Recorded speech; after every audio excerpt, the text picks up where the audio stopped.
குடி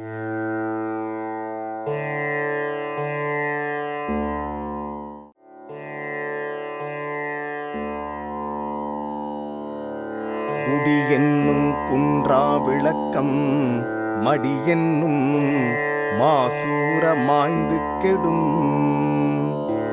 குடி என்னும் அணையாத குலவிளக்கும் சோம்பல் குடி புகுந்தால் அணைந்து விடும். மடியை மடியா ஒழுகல் குடியை குடியாக வேண்டுபவர். பிறந்த தன் குடி உயர்ந்து விளங்கிட சோம்பலை நீக்கி முயற்சி செய்திடு.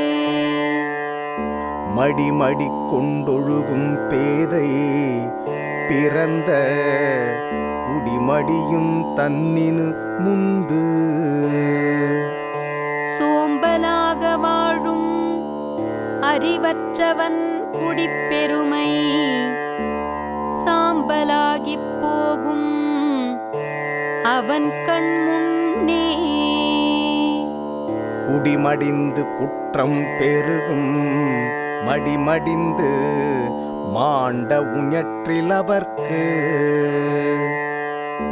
சோம்பலில் சிக்கி முயற்சியின்றி வாழ்பவரின் குடிப்பெருமை குறையும் குற்றம் பெருகும். நெடுநீர் மறவி மடித்துயில் நான்கும் கெடுநீரார் காமக்கலன். காலதாமதம் மறதி சோம்பல் நீண்ட தூக்கம் நான்கும் அழிவைத் தேடி ஏறும் படகுகளாகும். படியுடையார் பற்றமைந்த கண்ணும் மடியுடையார் மான் பயன் எய்தல் அரிது.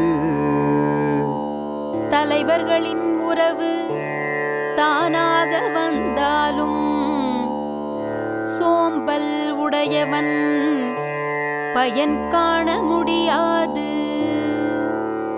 இடி புரிந்தெள்ளுஞ் சொற்கேட்பர் மடி புரிந்து மாண்ட உயற்றிலவர்.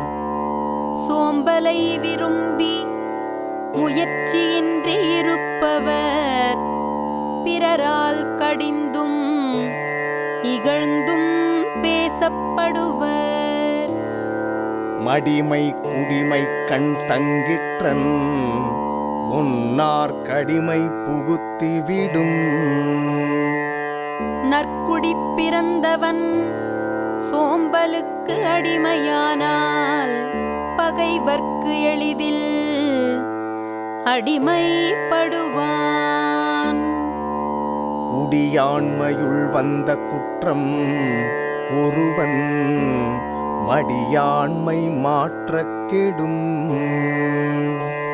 சோம்பலை ஒருவன் அழித்தாலே அழியும் குடும்பம் நடத்துவதில் உள்ள பழியாவும்.